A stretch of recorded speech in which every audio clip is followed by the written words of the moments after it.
Buenas tardes a todos los asistentes de hoy día. Estamos en el tercer día de la Semana del Cerebro 2021 y bueno, desde Chapter Perú les queremos agradecer por estar en estas conferencias virtuales. Hoy día tenemos el tema de investigaciones en Latinoamérica, ¿no? Y vamos a comenzar estas ponencias con una que viene desde Chile, ¿no? Es la doctora Angélica Escobar, y ella es doctora en Ciencias Biológicas, menciona en Biología Celular y Molecular de la Universidad Pontificia Universidad Católica de Chile, es profesora auxiliar del Instituto de Fisiología de la Facultad de Ciencias de la Universidad de Valparaíso y también es investigadora postdoctoral del Centro Interdisciplinario de Neurociencias de Valparaíso.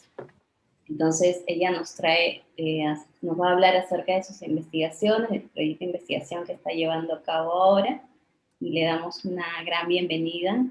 Angélica es una persona que conocí justamente gracias a la Society for Neuroscience, este programa de entrenamiento para investigadores de Latinoamérica, y hace cerca de un año y medio, un poco más de un año y medio que no la veía, y ahora esta es una oportunidad para vernos, aunque sea en forma virtual, ¿no? Gracias, Sí, Ángel, para saludarnos. por darte este tiempo, ¿no? Al contrario, muchas gracias a ustedes por la invitación. En verdad me siento privilegiada de poder dar esta charla hoy día acá. Y bueno, si quieren entonces partimos con lo que es este trabajo. Como dijo Laura, ¿cierto? Yo estoy desde el año pasado que soy profesora auxiliar ahora del Instituto de Fisiología, entonces estoy como en un intermedio entre que soy profesora de la universidad, pero también tengo mi investigación que es parte de un proyecto de investigación postdoctoral. Y este proyecto de investigación se marca dentro de una investigación que tiene que ver con esta proteína que se denomina EAAT3, que es un transportador de glutamato neuronal. ¿Ya? Entonces lo que vamos a ver hoy día son cómo es que el sistema dopaminérgico está cambiado, ¿cierto? O se modifica por medio de la sobreexpresión, es decir, un aumento en la cantidad de proteína de este transportador neuronal. Y esto es un modelo que se ha usado para modelar, ¿cierto?, la patología que se denomina trastorno obsesivo compulsivo. Entonces, como todo en la vida, uno siempre tiene que partir, ¿cierto?, desde lo más general, ¿cierto? Y lo más general en mi proyecto es partir explicando un poco, ¿cierto?, qué es el trastorno obsesivo compulsivo. El trastorno obsesivo compulsivo es una enfermedad, es un desorden neuropsiquiátrico, ¿ya? En esta figura se muestra a una persona, a un hombre, ¿cierto?, que lo que está haciendo es lavarse las manos, si se fijan, repetidamente, muchas veces, para luego secárselas, verlas y decidir que tiene que volver a lavarse las manos, ¿ya? Entonces, si se fijan, en este esquema se muestra a una persona que no está feliz haciendo esa conducta, uno, y la hace en forma repetida y ritualista. Entonces, el TOC o trastorno obsesivo compulsivo es un desorden mental en el cual, por tanto, ocurren anormalidades cerebrales, ¿ya? Entonces, es un cerebro que está con una enfermedad, ¿ya? Entonces, eso es un primer mensaje que quiero que les llegue para la casa, que las enfermedades neuropsiquiátricas son básicamente cerebros que están modificados, ¿ya? Es un órgano del cerebro que se enferma, como cualquier otro órgano, ¿ya? Se caracteriza, como su nombre lo dice, por dos síntomas.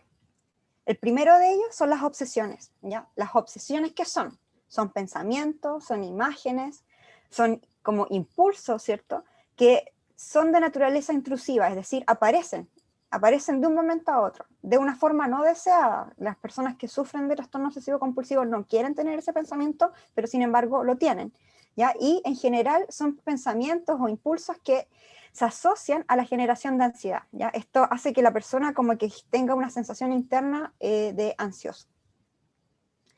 El segundo síntoma, como lo dice su nombre, es la compulsión. ¿Qué es la compulsión? Es una conducta o un acto mental, o sea, una conducta que se realiza, ¿cierto? O puede ser también un acto que se piensa, ¿ya?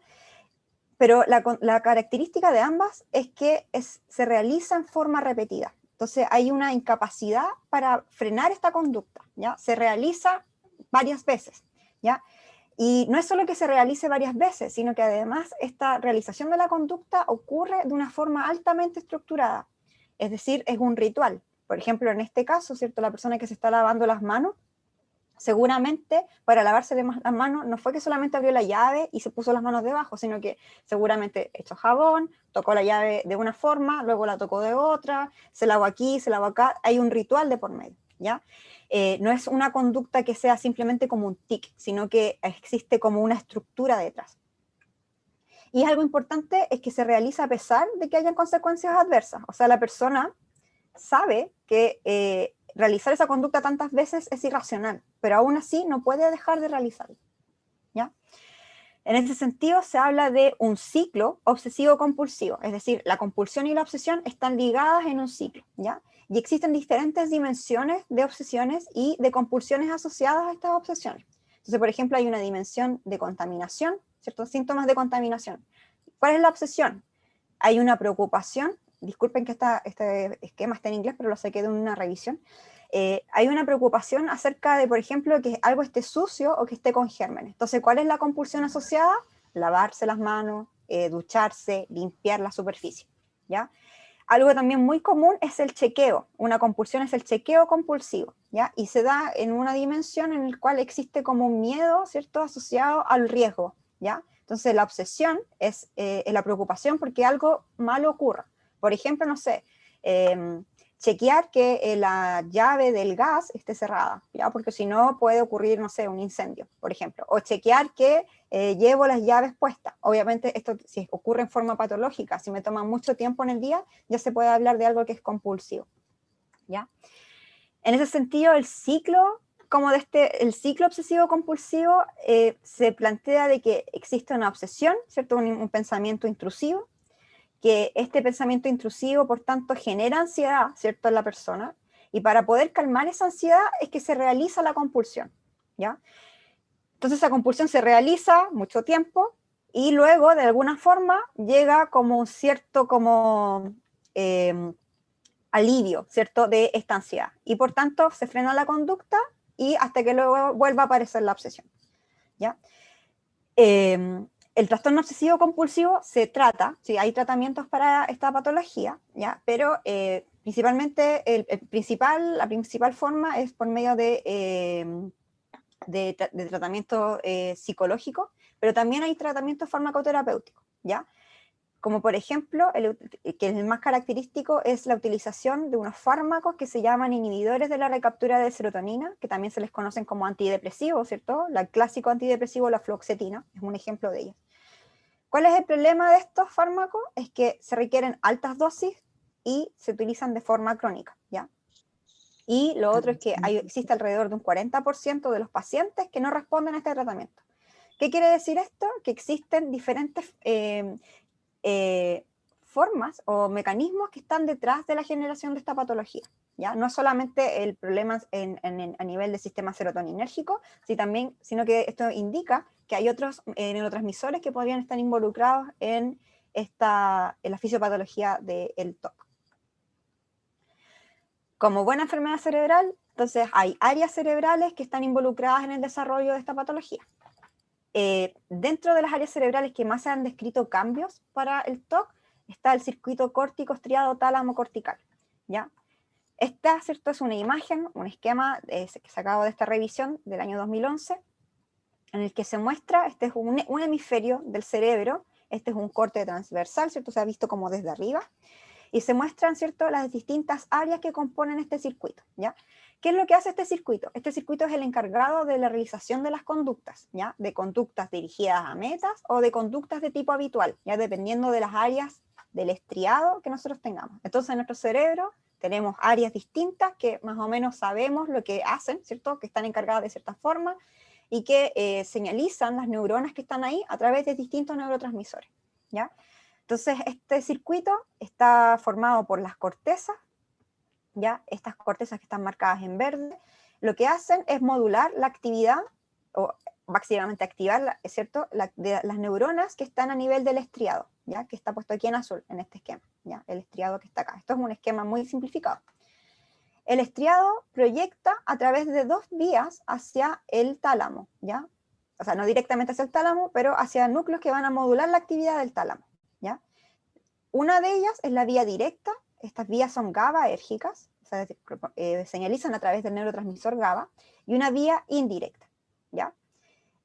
Y esta señalización hace que, si se activa la vía directa, hace que el tálamo, ¿cierto?, se desinhiba y por tanto activa la corteza y se realiza una conducta. Entonces, cuando se activa la vía directa, existe el acercamiento hacia esa conducta, se realiza esa conducta. Cuando se activa por otro lado la vía indirecta, ¿ya?, que es esta que está aquí, si se fijan hay varios relevos que están puestos como con las flechas, ¿ya? Entonces esta vía indirecta, ¿qué es lo que va a hacer? Es un freno, lo que hace es apagar este tálamo, ¿ya? Y por tanto hace que la conducta no se realice, ¿ya? Eso es una forma muy simplista de ver el sistema, pero ayuda un poco a entender, ¿cierto?, cómo es que se media. Entonces lo que se piensa es que a nivel del TOC existe como un balance preponderante hacia la vía directa, ¿ya?, que hace que las conductas se realicen a pesar de que se les diga que no las hagan, ¿ya? Hay como un desbalance aquí, hacia el acelerador, por decirlo de alguna manera. Es importante mencionar también que las neuronas del estriado son moduladas, o la actividad de las neuronas del estriado es modulada por otro neurotransmisor que proviene del cerebro medio, que es la sustancia nigra para el caso del estriado dorsal y el área del tegmento ventral para el caso del estriado ventral, ¿ya? Pero eso no es importante. Lo importante es que hay neuronas dopaminérgicas que lo que hacen es modular esta actividad, y lo vamos a ver un poco más adelante. Entonces yo les dije, ¿cierto?, que dentro de la farmacoterapia existen estos fármacos que lo que hacen es aumentar los niveles de serotonina y que algunos, o sea, en verdad la mayoría, o sea, 40% de los pacientes no responden. Entonces lo que sugiere, ¿cierto?, que hay otros neurotransmisores involucrados en esta patología. Y existe mucha evidencia para pensar de que el neurotransmisor glutamato puede estar involucrado también en la patología del TOC, ¿ya? Entonces, de estas evidencias nace la hipótesis glutamatérgica del TOC, ¿ya? ¿Qué significa esto? Que alteraciones del sistema del neurotransmisor glutamato pueden subyacer a esta generación de TOC. ¿Y en qué se basan esta hipótesis? Por ejemplo, en el uso de moduladores del sistema glutamatérgico en personas refractarias o que no responden, ¿cierto?, al tratamiento con inhibidores de la recaptura de serotonina y que son efectivos, ¿cierto? Entonces, se le dan ciertos moduladores del glutamato y los pacientes pueden responder entonces ahora, ¿ya? También hay estudios de imaginología funcional en el cual se ve la actividad cerebral, ¿cierto? Y hay pacientes que muestran hiperactividad de las áreas del circuito córtico estriatal. El glutamato es un neurotransmisor excitatorio, ¿ya? Por tanto, un aumento de la actividad indicaría, ¿cierto?, un desbalance glutamatérgico. También se ha visto que hay concentraciones de glutamato alteradas en el líquido cerebroespinal, ¿ya?, en pacientes con OCD. Pero también hay evidencia que viene desde modelos animales, ¿ya? Aquí es importante hacer como un disclaimer, una aclaración, y es que en neurociencia utilizamos muchos modelos animales, ¿ya? Y siempre eso, por supuesto, bajo estrictas medidas de bioética, ¿ya? Aquí lo que se hace siempre es impedir, ojalá, el malestar animal, ¿ya? Siempre se vela por el bienestar de ellos. Entonces hay un modelo animal, existen varios modelos animales basados en cambios en el sistema glutamatérgico, pero hay uno, ¿cierto?, en el cual se perdió la expresión de una proteína que se llama SAPAP3, que si no me equivoco es una proteína de anclaje, es decir, lo que hace es promueve, ¿cierto?, la llegada de receptores glutamatérgicos a la sinapsis, ¿ya? Cuando se pierde esta proteína, estos ratoncitos lo que hacen es realizar mayor cantidad de grooming. El grooming es una conducta que también la vamos a ver un poquito más adelante, que es una conducta natural de los roedores, ¿ya? El grooming es una conducta de acicalamiento. ¿Qué es eso? Significa que los ratones empiezan no sé si ustedes han visto alguna vez un ratón por video, ¿cierto?, que empiezan como a hacer así y después ya empiezan como a limpiar. Es una forma de limpiarse que tienen, ¿ya? Pero en estos ratones que son knockout para esta proteína, este acicalamiento es excesivo y llegan a lacerarse sus caras, ¿ya? Entonces, si se fijan aquí, está puesto en wild type, que es el control, ¿cierto?, el ratón silvestre, y el knockout, es decir, el ratón que no tiene la proteína SAPAP3. Y estos ratones tienen mayor cantidad de eventos de grooming, o sea, pasan más tiempo haciéndose grooming. También hay estudios genéticos, porque la enfermedad del TOC es una enfermedad multifactorial. Entonces se han tratado de estudiar genes que puedan estar asociados a la patología, ¿ya? Entonces en estudios genéticos se asoció, ¿cierto? Una locación en un cromosoma, en el brazo corto del cromosoma, que es la posición 24, con el TOC. En esta posición existe este gen, que es el SLC1A1, que es un gen, ¿cierto? Una secuencia de ADN, que lo que hace es codificar para la proteína EAAT3, ¿ya? Y aquí es donde empieza a hacer toda la historia de esta charla, propiamente tal. Después otros artículos, varios en verdad, han asociado a este gen SLC1A1 con la generación de TOC, ¿ya? Hay un artículo en especial en el cual destaco el nombre del doctor Pablo Moya, que él es el jefe del laboratorio en el cual yo empecé a hacer mi postdoctorado, ¿ya? En este artículo, ellos vieron que existen variantes génicas asociadas con TOC que se correlacionan con un aumento en la expresión del EAT3, del transportador de glutamato, en el cerebro humano. Entonces, lo que quisieron plantear, esto fue cuando el doctor Moya estaba realizando su postdoctorado en el laboratorio del doctor Dennis Murphy en Estados Unidos, en el NIH. Entonces, dijeron ahora, bueno, entonces hagamos el ejercicio contrario. Hagamos un modelo animal en el cual se sobreexprese esta proteína. Y veamos si es verdad nuestra hipótesis de que si hay aumento de esta proteína, se van a generar conductas tipo TOC. Entonces, para ponerles un poco en contexto, ¿qué es el EAT3? Se los mencioné anteriormente, pero aquí es bueno recalcarlo. Este esquema muestra una sinapsis, ya un esquema, por supuesto, muy simplificado, de una sinapsis, ¿ya? Con su terminal presináptico, es decir, una neurona, ¿cierto?, que está proyectando su axón hacia un lugar, y está con su terminal presináptico acá, y un espacio sináptico, y luego el terminal postsináptico, es decir, aquí es otra neurona, ya es la siguiente neurona con la cual se va a comunicar. El transportador de glutamato EAT3 es importante porque es un transportador de glutamato. ¿Qué es lo que hacen los transportadores? Lo que hacen es ingresar glutamato, ¿ya? A través, ¿cierto?, de sus poros, pero es el transportador de glutamato que está ubicado a nivel de las neuronas. Hay otros transportadores de glutamato, como el EAT2 y el EAT1, que lo que hacen es estar ubicados a nivel de las glías, que son, ¿cierto?, los astrocitos, que son como más células de soporte. Y lo que hacen estos transportadores son los principales involucrados en que la cantidad de glutamato extracelular, es decir, en el espacio sináptico, no sea tanta, ¿ya? Porque mucho glutamato dando vueltas en el extrasináptico no es bueno, ¿ya? Puede producirte, por ejemplo, no sé, convulsiones, porque vas a estar en un estado muy excitado, con ese que es un neurotransmisor excitatorio. En cambio, el transportador de glutamato EAT3 está ubicado a nivel postsináptico, es decir, en la neurona, ¿ya? Y lo que se ha demostrado es que impide que el glutamato que escapa de la sinapsis active receptores que están ubicados fuera de la sinapsis propiamente tal, ¿ya? Que se activen como receptores extrasinápticos, ¿ya? Este transportador se expresa, entonces, postsinápticamente en neuronas, se ha visto que está en neuronas glutamatérgicas, GABAérgicas y también dopaminérgicas. Entonces, volviendo ahora al modelo, ¿cómo es que se generó este modelo? ¿Ya? Entonces, la idea era generar un modelo en el cual se sobreexpresara o se aumentara la expresión de este transportador de glutamato. Entonces, lo que hicieron el doctor Pablo Moya, ¿cierto?, en parte de su trabajo postdoctoral, fue generar un ratón que tenía una secuencia, ¿cierto?, de ADN que tenía que codificaba para la proteína fluorescente verde. Esto es solo como un marcador de que los ratones expresan este vector, ¿ya? O sea, que tienen incorporado en su genoma, esta secuencia, ¿ya? Y y luego de este sitio estaba flanqueado, ¿cierto?, rodeado por dos sitios que se denominan LOXP, que es un sitio de unión para una proteína que corta el ADN que se llama CRE-recombinasa. Y luego de esto hay un codón de stop. Significa que si viene la polimerasa aquí para codificar, entonces va a encontrarse con el codón de stop en una situación basal, ¿ya? Luego del codón de stop viene la secuencia que codifica para el EAT3, ¿ya? Entonces, en condiciones basales, estos ratones no sobreexpresan el transportador de glutamato EAT3, a menos que se crucen con otro ratón que tenga la posibilidad de expresar la proteína CRE, que se puede expresar en distintos tipos de neuronas. Ya esa es la gracia de la ingeniería genética, ¿ya?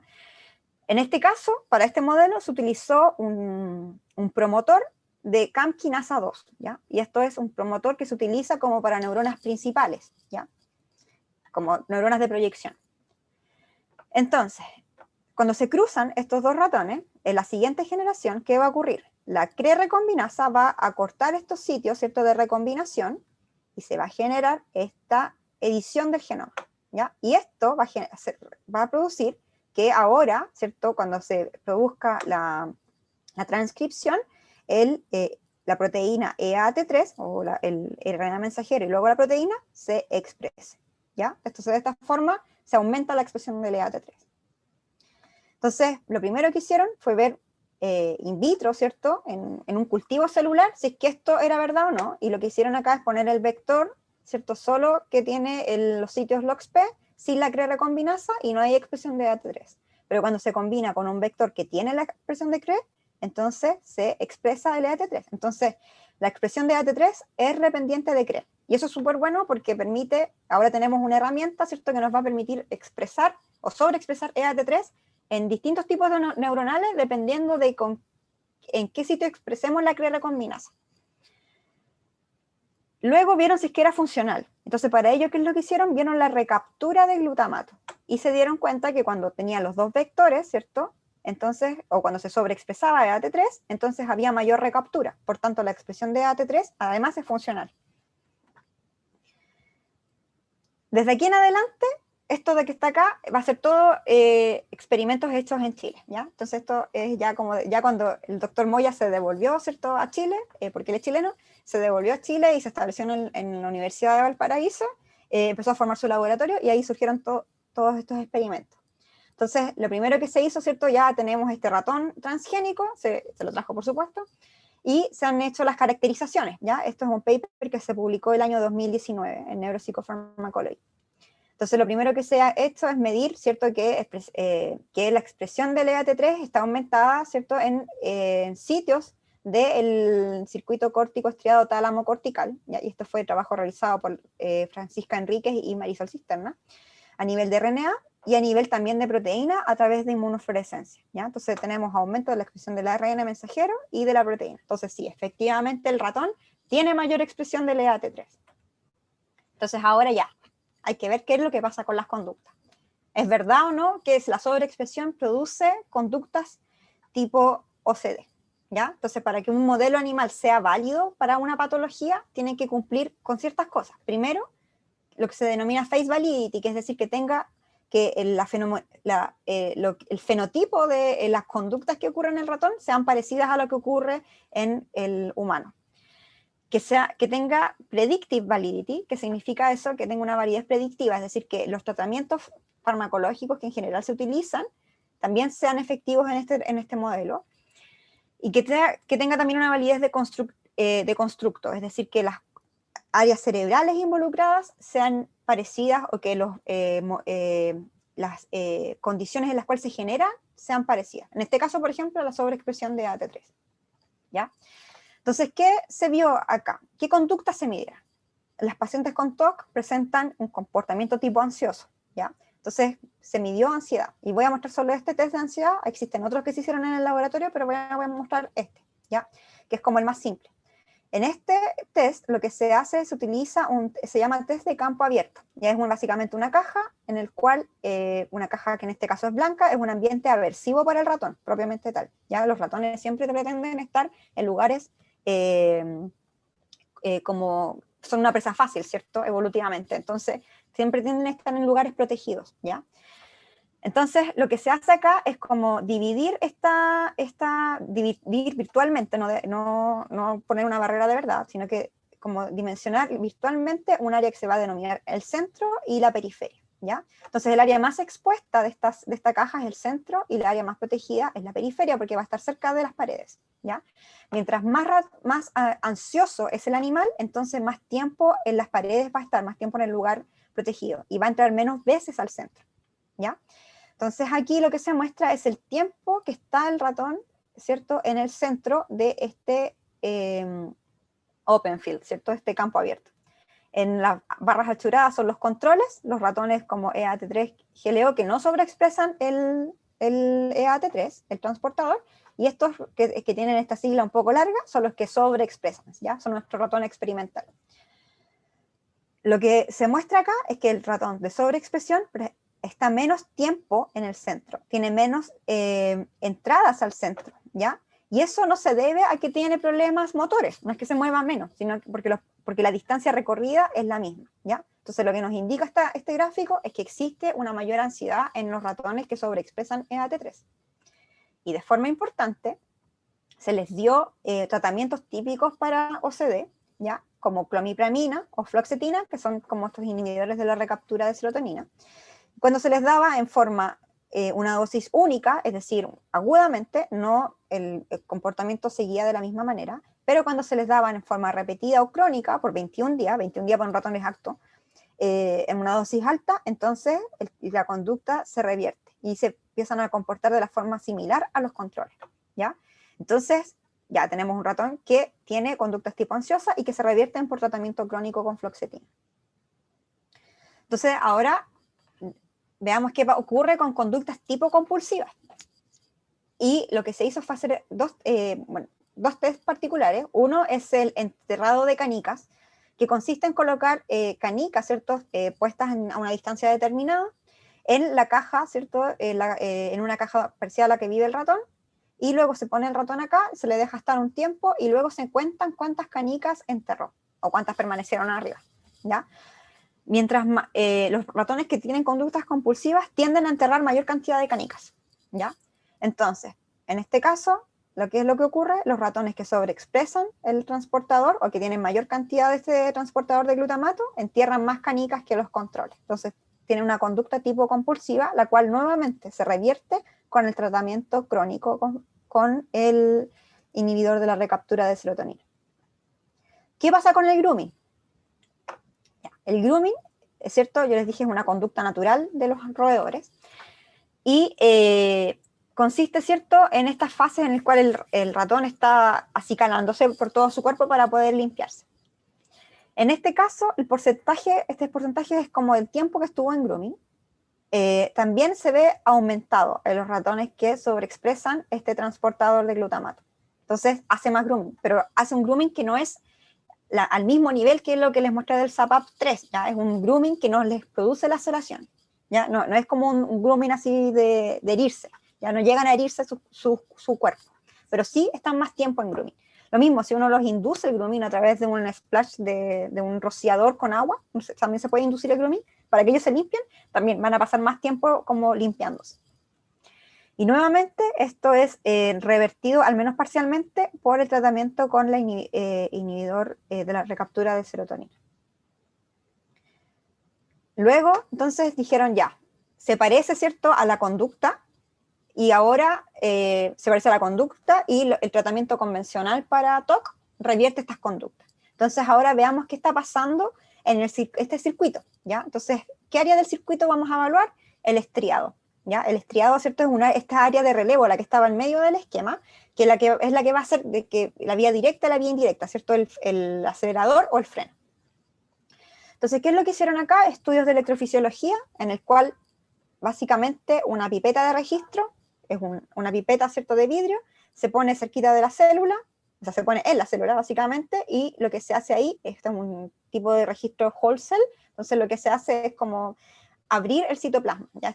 Esta pipeta tiene un líquido que es muy parecido al intracelular, al líquido intracelular. ¿Ya? Entonces, con esto, ¿qué es lo que se hace? Se establece un potencial de membrana, eso es lo que se llama como clampear, se clampea, ¿cierto?, el potencial de membrana, un cierto potencial de membrana que queremos ver, y lo que se hace es medir las corrientes. ¿Ya? Se pueden medir corrientes excitatorias, corrientes inhibitorias, dependiendo del potencial de membrana al cual esté y dependiendo, por supuesto, de las concentraciones de iones extracelulares. Entonces lo que vieron acá es ver la sinapsis córtico-estriatal, es decir, se estimuló en las vías corticales y se registró en las células del estriado, ¿ya? Y se vio, es cierto, en un protocolo de plasticidad neuronal, en el cual se aplica, cierto, la estimulación a una cierta frecuencia, y se vio que los ratones que sobreexpresan EAT3 poseen una mayor cantidad de LTD, ¿ya? Tienen mayor LTD, que es un long term depression, es decir, que las corrientes, ¿cierto?, son menores y que eso dura harto tiempo, o sea, se mantienen con menor amplitud que en la condición basal, ¿ya? Y ese LTD es mayor en la sobreexpresión que en los controles. Luego se vio la cantidad de las proteínas que hay del sistema glutamatérgico en las células postsinápticas del estriado, ¿ya? Que son unas células que se denominan MSN.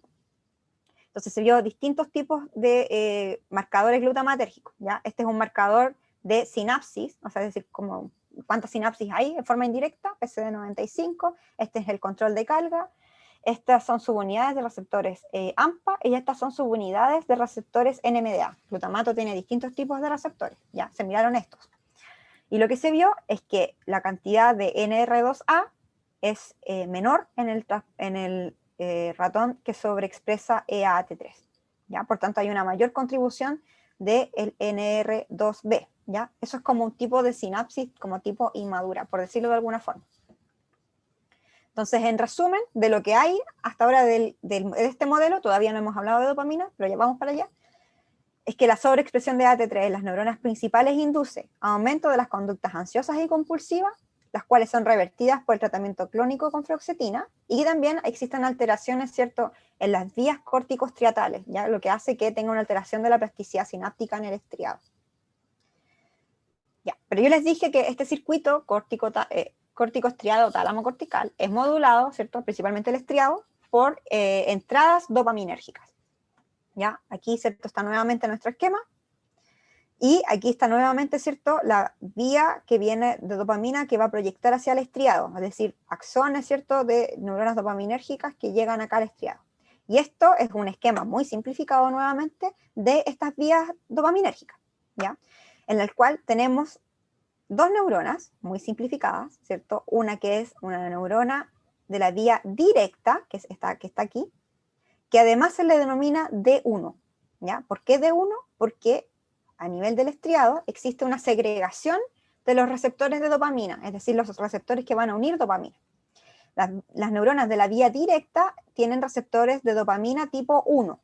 Las neuronas de la vía indirecta tienen receptores de dopamina tipo 2, ¿ya?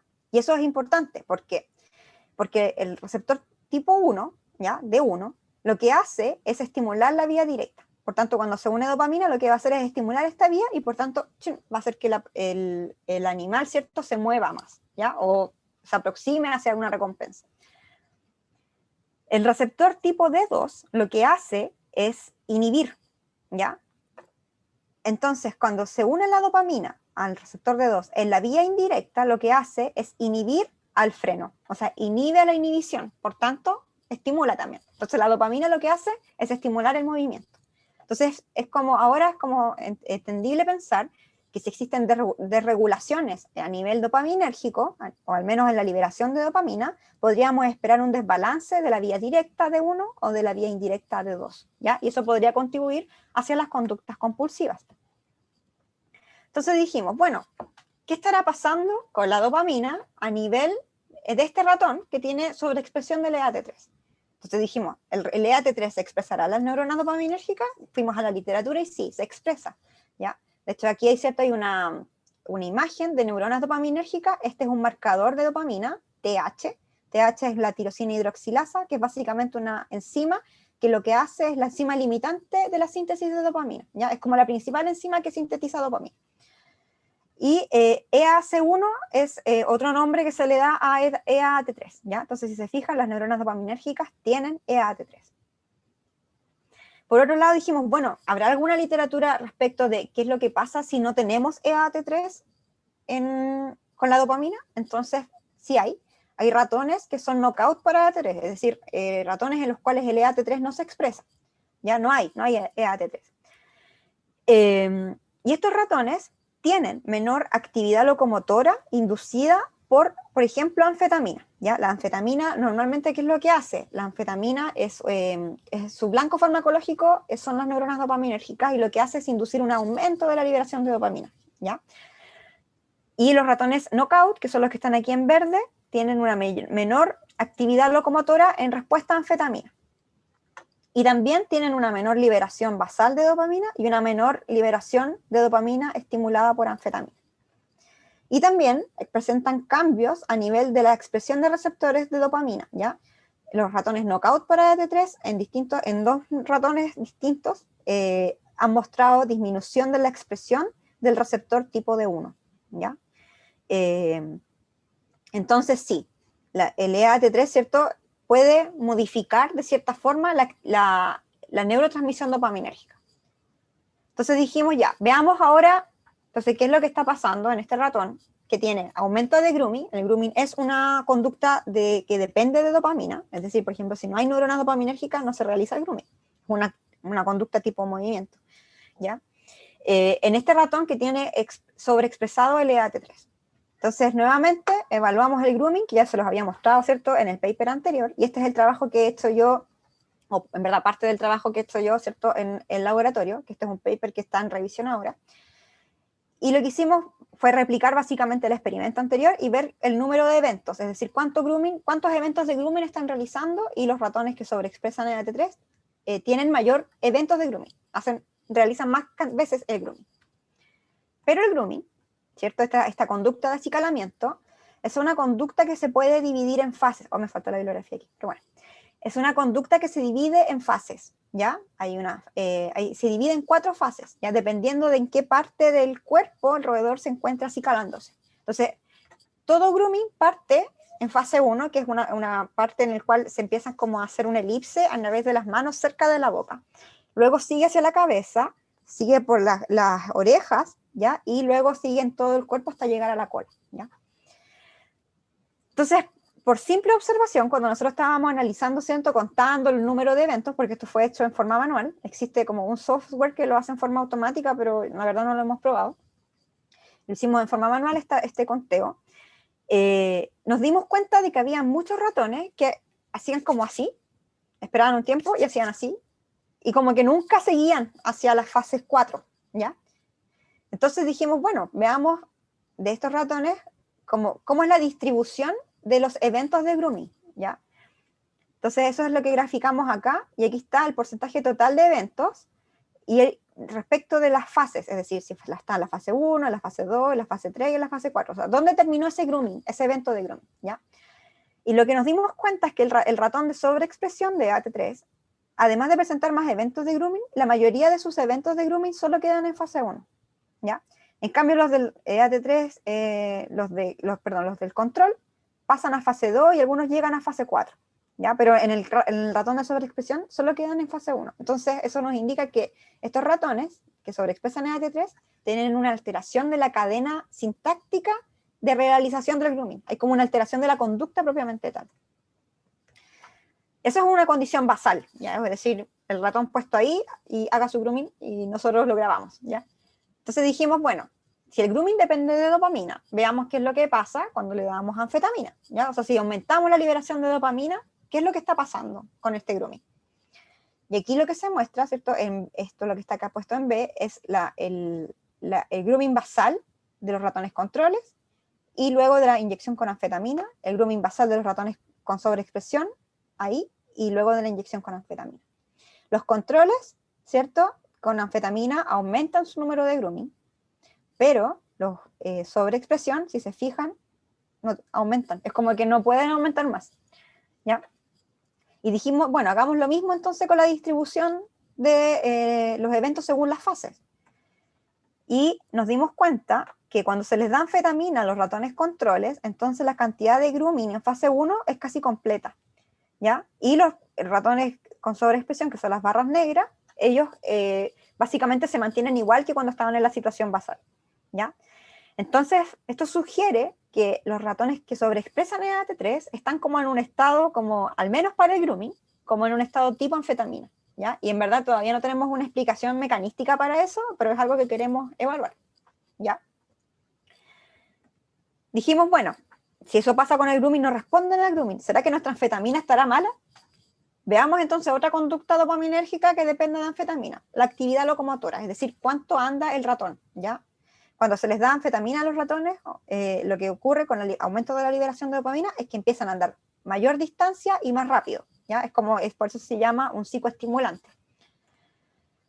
Entonces aquí lo que se muestra es la actividad locomotora medida en distancia respecto del tiempo. Entonces puso a los ratones nuevamente en este campo abierto, en una situación basal por 45 minutos, y se les dio la misma inyección de anfetamina que se les dio para el grooming, y se midió la actividad locomotora. Y si se fijan, la actividad locomotora, que son los círculos blancos de los controles, aumenta. Entonces ya, la anfetamina está buena, ¿ya?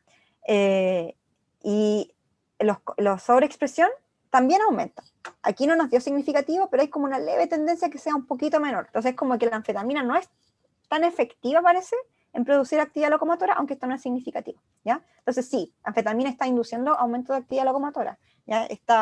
Nuestro sistema está como bien, pero es algo en el grooming lo que está alterado. Bueno, entonces ahora, ya dado que tenemos esta diferencia, ¿cierto?, en la conducta, cómo responde uno respecto al otro, respecto a la anfetamina, y respecto a cómo a su estructura de grooming, entonces veamos qué está pasando con la liberación de dopamina, ¿ya? Y para eso utilizamos una técnica que se denomina microdiálisis cerebral, ¿ya? Esto lo hicimos en los ratones anestesiados, se pueden hacer en los ratones mientras están haciendo la conducta, ¿ya? Eso se denomina freely moving, pero nosotros no lo hicimos así porque es como complejo de realizar, ¿ya? Y en verdad para nuestra pregunta bastaba con estos ratones anestesiados. ¿Qué es lo que es esta técnica? Consiste en poner una cánula, ¿ya? Una cánula a través de una craniotomía, es decir, una cirugía en el cerebro del ratón. Se pone esta cánula que en la punta de su cánula tiene una membrana semipermeable, ¿ya? Emula a una diálisis, ¿cierto? A una diálisis que se realizan a los pacientes, en el cual existe como filtrado de sustancias, ¿ya? Esto se llama microdiálisis porque es como un capilar, ¿ya? Es como una membrana muy chiquitita. En este sentido, esta cánula es continuamente perfundida por un líquido que se parece mucho al líquido cefalorraquídeo, y este va hacia acá y luego sigue a través de la salida, ¿ya? Entonces, por diferencias de gradientes, como este líquido está fluyendo, uno puede recolectar los neurotransmisores u otras cosas, ¿cierto?, extracelulares que hay a nivel de este tejido, ¿ya? Entonces después uno recolecta, ¿cierto?, a través de esta vía de salida y lo inyecta a un sistema de detección, en nuestro caso un HPLC, ¿ya? Y medimos qué es lo que está pasando con la dopamina. Lo medimos en dos condiciones basales, básicamente poner la cánula aquí y ver qué es lo que está pasando sin hacerle nada al ratón, y luego de la inyección con anfetamina, ¿ya? Entonces, a nivel basal, es decir, si no le hicimos nada al ratón, solamente estamos midiendo dopamina, vemos que los ratones con sobreexpresión tienen menor concentración extracelular de dopamina. Entonces están liberando menos dopamina, tónicamente, ¿ya? Quizás eso podría explicar que el grooming, que la cadena del grooming, ¿cierto?, las etapas del grooming se encuentran alteradas. Pero eso es una hipótesis que tenemos que someter a prueba, ¿ya? Y sorprendentemente para nosotros, cuando les dimos anfetamina a los ratones de sobreexpresión, que son los círculos cerrados, ¿cierto?, estos ratones liberaban más dopamina que los controles. Entonces esto es como paradójico, porque estamos viendo que el grooming y la actividad locomotora no es mayor en estos ratones, en los de sobreexpresión, a pesar de que les demos anfetamina, pero están liberando más dopamina. Por tanto, sugiere que existen cambios a nivel postsináptico que no estamos evaluando todavía. Entonces dijimos, ya, vamos a ver cuánto neuronas dopaminérgicas tienen este ratón, porque puede ser que, o sea, por lo menos en ratones knockout o que no tienen este transportador, cuando son muy viejos, cuando tienen 1 año de vida, eso es muy viejo para un ratón, el número de neuronas dopaminérgicas disminuye, ¿ya? Entonces dijimos, veamos qué está pasando con el número de neuronas dopaminérgicas en nuestros animales. Esta es una inmunofluorescencia, hicimos inmunofluorescencia, cortamos, ¿cierto?, a distintas distancias y contamos por área cuántas neuronas TH positivas habían, que era el marcador, ¿cierto?, de neurona dopaminérgica, y nos dimos cuenta que son iguales, no hay cambios en el número de neuronas. Entonces no podemos decir que liberan menos dopamina porque tienen menos neuronas dopaminérgicas. Entonces, ahora veamos qué está pasando con la expresión de proteínas dopaminérgicas. Quizás hay algún cambio, no sé, por ejemplo, en el transportador de dopamina, que es un transportador que lo que hace es ingresar dopamina hacia el terminal presináptico, ¿ya? Y también determina los niveles de dopamina basales. Y es el blanco farmacológico de la anfetamina, por lo demás, ¿ya? Entonces medimos transportador de dopamina, medimos la tirosina hidroxilasa, ¿cierto?, que era esta enzima que sintetizaba dopamina, y medimos receptores de 1 y receptores de 2, todo esto en el estriado, ¿ya? que es el área blanco donde llegan los axones de las neuronas dopaminérgicas. Y nos dimos cuenta, esto fue realizado en el laboratorio de neuroquímica y neurofarmacología por el doctor Jonathan Martínez. Este es el laboratorio del doctor Ramón Sotomayor, pero lo realizó el doctor Jonathan Martínez en este laboratorio. Y nos dimos cuenta, ¿cierto?, que no tenemos alteraciones ni en el receptor D1, ni en el transportador de dopamina, ni tampoco en la expresión de TH, ¿ya? Pero sí tenemos un cambio hacia un aumento de la expresión del receptor D2 a nivel del estriado. Entonces esto sugiere, no tenemos que probarlo aún, ¿cierto? Es algo que es para una futura investigación, sugiere que de cierta forma la sobreexpresión de AT3 está impactando mayoritariamente en la vía indirecta, ¿ya? Aumentando la expresión del receptor D2. Si se aumenta la expresión del receptor D2 y si este receptor D2 es funcional, porque puede ser que se exprese más, pero a lo mejor no está en la membrana o no está señalizando, eso no lo sabemos todavía. Si se expresa y este es funcional, entonces vamos a tener más receptor D2 que lo que va a hacer es frenar más el freno. Por tanto, nuestro balance se va a ir más hacia la vía directa, ¿cierto? Hacia el acelerador. Entonces, eso también podría explicar parte de las conductas compulsivas. Entonces, en conclusión, la sobreexpresión de este transportador indujo un aumento de la conducta de grooming alterando su cadena de sintaxis, ¿ya? O sea, como las fases. Recuerden que los ratones que sobreexpresan EAT3 presentaban mayor eventos de grooming en fase 1, no pasaban hacia la siguiente fase. La sobreexpresión del EAT3 impacta la transmisión dopaminérgica por mecanismos pre- y postsinápticos en el estriado. Los mecanismos presinápticos se refieren a que afectan la liberación de dopamina en el estriado, y los mecanismos postsinápticos a que aumentan la expresión de receptores D2. Y por tanto esto sugiere que estas modificaciones podrían subyacer algunas de las conductas compulsivas observadas en los ratones que sobreexpresan EAT3, y que además apunta a que el EAT3 puede ser un mediador clave en la interacción entre la transmisión glutamatérgica y dopaminérgica, ¿ya? Que podrían subyacer al trastorno obsesivo compulsivo. Eso fue mi presentación. Tengo que agradecer, por supuesto, a los laboratorios que forman parte de todo esto, el laboratorio del doctor Pablo Moya, aquí están los integrantes claves de este laboratorio, faltó el doctor Pablo Moya, el laboratorio de neuroquímica y neurofarmacología, el doctor Ramón Sotomayor, quien ha colaborado con nosotros mucho para poder realizar las microdiálisis, que las realizo yo, pero el doctor Sotomayor me presta como el equipo. Al doctor Jonathan Martínez por ayudarnos con la parte de la biología molecular, a Silva, que también ha sido un aporte en las microdiálisis.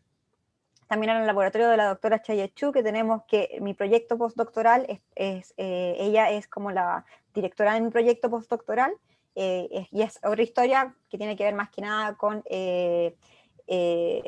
neurotransmisión sináptica, transientes de calcio en espinas dendríticas, ¿ya?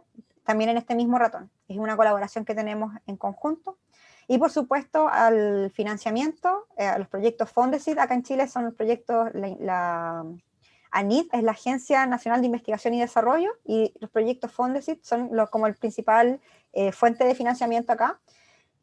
Los proyectos Fondesit del doctor Moya, del doctor Sotomayor y el mío, de postdoctorado, a la iniciativa científica Milenio, y también a través del Núcleo Milenio New Mind, y también al Centro Interdisciplinario de Neurociencia de Valparaíso, que también el doctor Moya forma parte de este centro. Y mi postdoctorado está dentro de este centro también. Eso. Muchas gracias. No sé si tienen preguntas. Gracias, Angélica. Bueno, tu ponencia ha sido increíble, estas dos investigaciones que han realizado. De verdad, me da mucha alegría que estén realizando tantos trabajos y sobre todo en este tipo de enfermedades, ¿no? Que a veces se piensa que es algo muy psicológico, pero en realidad tiene una base biológica y que puede ser explicada, ¿no? Entonces, Exacto. me gustaría saber si hay preguntas por parte del auditorio. Mientras que van pensando en sus preguntas, pueden ir escribiéndolas en el chat. Y recordarles que hay 3 ponencias más para hoy día. Tenemos una ponencia a las 5, pero es una ponencia grabada, la hace Romina, y bueno, ella por temas de la pandemia y todo no ha podido estar en vivo, pero ha enviado su ponencia y la vamos a transmitir en ese link que han colocado en el chat. Después tenemos otras dos ponencias más ahorita a las 6 y a las 7, esas sí son en vivo y bueno, están invitados, también están los links en el chat. Y veo que Katia Ramírez tiene preguntas. veo, Equipo OCD.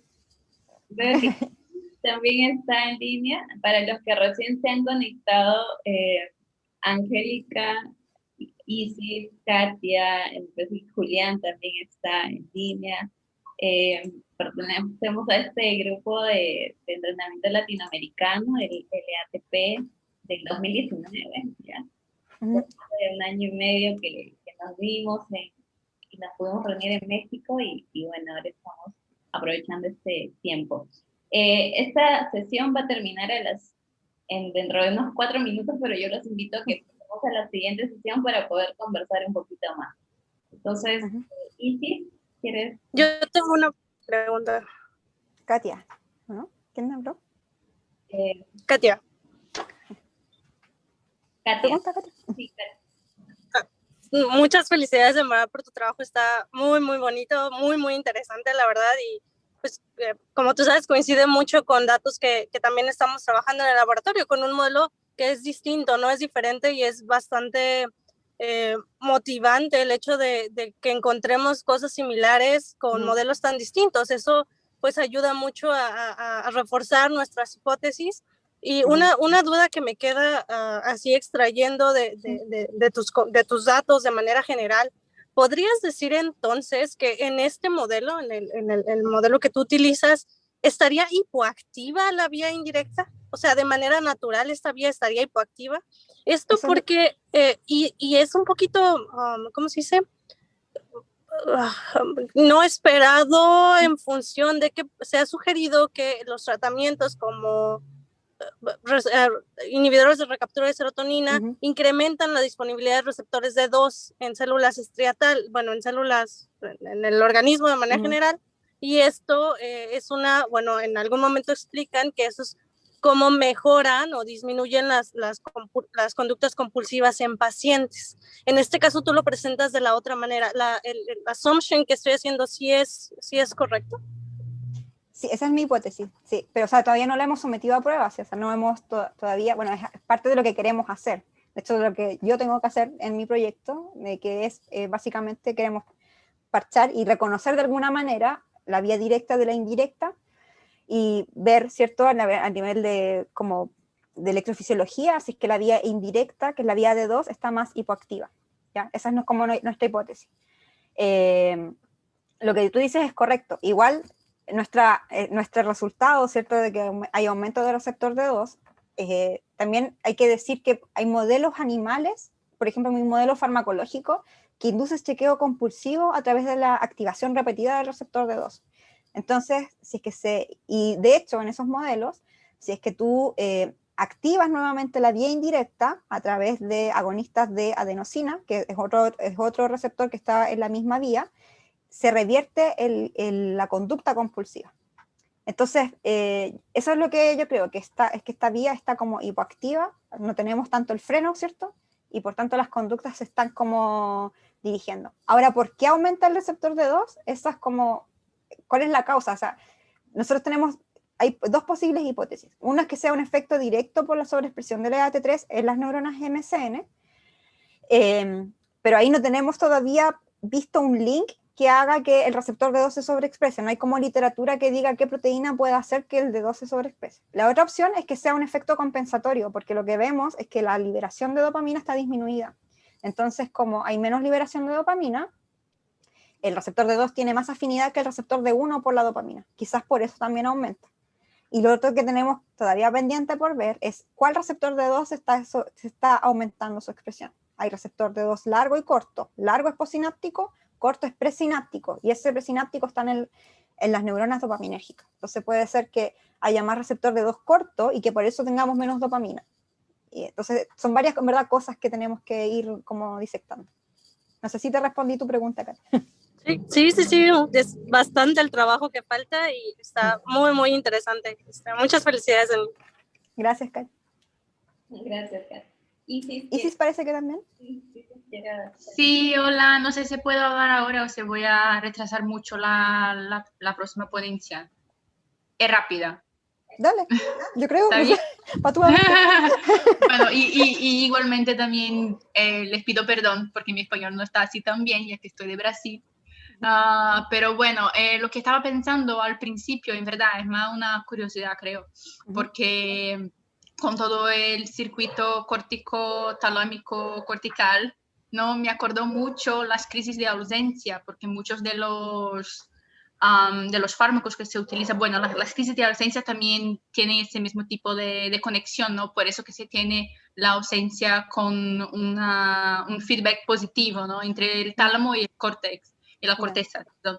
Y la etosuximida, por ejemplo, es un inhibidor de canales de calcio que se utiliza para crisis de ausencia y porque se supone que tiene algún tipo de preferencia por esa conexión, ¿no? Entonces, no sé si hay algún tipo de investigación acerca de eso, ¿sabes? Porque, claro, con ese tipo de enfermedad neurológica que no se tienen muchos fármacos, se utilizan muchos fármacos de otras clases, como por ejemplo antidepresivos, pero no sé si hay mucha investigación acerca de antipiléticos que también tienen algunos mecanismos muy glutamatérgicos.